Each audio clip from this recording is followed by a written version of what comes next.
প্রবাসের অচেনা ভিড়ে হারিয়ে গেছে আমার দিন। একাকী রাতেরা হয়ে উঠেছে নিঃসঙ্গতার সঙ্গী। চোখ বুজলেই ভেসে আসে তোমার মায়াবী মুখ, তোমার হাসি, তোমার অভিমান, আর তোমার ভালোবাসার অদ্ভুত জাদু।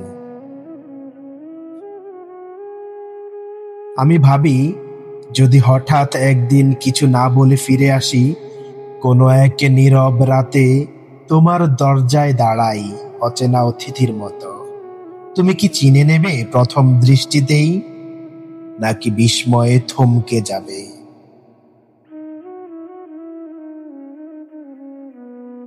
আর যদি চুপিসারে পাশে এসে শুয়ে পড়ি, তোমার চুলে আঙুল বুলাই, বুকের ভেতর জমে থাকা সব কষ্ট অশ্রু হয়ে ঝরে পড়ে, তুমি কি রাগ করবে, নাকি নিঃশব্দে আমাকে জড়িয়ে ধরে বলবে, কোথায় ছিলে এতদিন?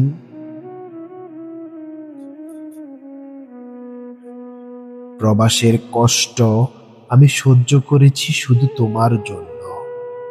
প্রতিদিন, প্রতি রাত তোমাকে পাওয়ার আকাঙ্ক্ষায় কাটিয়েছি। আর যদি নিঃশব্দে ফিরে এসে তোমার ঘুম ভাঙাই, হয়তো তুমি রাগ দেখাবে, কিন্তু সেই রাগের ভেতরেও থাকবে ভালোবাসা।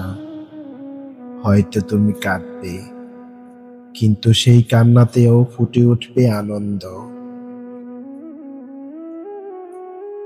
কারণ আমাদের দূরত্বের প্রতিটি মুহূর্ত ছিল শুধু ফেরার অপেক্ষা, যেন একদিন চুপটি করে ফিরে এসে তোমার পাশে চিরকালের শান্তি খুঁজে পাই।